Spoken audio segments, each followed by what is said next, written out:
Bonjour. Maintenant, je vais aller vérifier le respirateur après quelques heures de visite auprès de mon patient afin de vérifier si tout est adéquatement ajusté pour ses besoins. En entrant dans la chambre, je vois tout de suite qu'il y a eu des modifications au point de vue de sa mécanique pulmonaire parce que tantôt, j'avais cet aspect de courbe-là, de boucle, là, et puis maintenant, on voit que la courbe qui est lue présentement est totalement différente.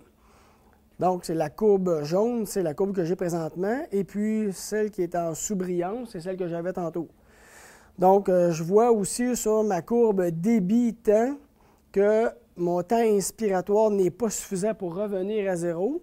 Et ce que j'observe aussi, c'est une modification de mon volume.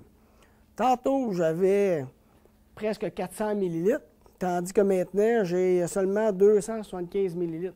Donc, j'ai eu une bonne diminution de mon volume. Je vois aussi que mon débit inspiratoire est beaucoup plus faible et mon débit expiratoire aussi est réduit. Ça prend plus de temps au patient à se vider et ça prend plus de temps pour se remplir. Donc, ça, c'est un signe d'augmentation de la résistance.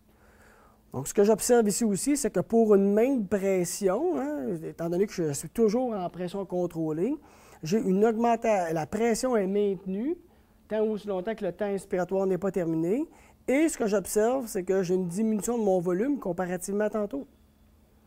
Et aussi, la pente inspiratoire, regardez à quel point est-ce qu'elle est plus inclinée. Donc, c'est un signe d'augmentation de résistance.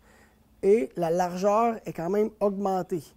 Donc, j'ai plusieurs signes qui me confirment que j'ai une augmentation de résistance. Donc, dans ce cas-ci, je devrais aller vérifier auprès du patient. Est-ce que j'ai des sécrétions? Est-ce que j'ai une bronchoconstriction? J'ai peut-être même aussi un édème qui s'est installé au point de vue de ses voies aériennes. Donc, c'est ce que j'aurais besoin de vérifier avant même de procéder à des ajustements au point de vue du respirateur.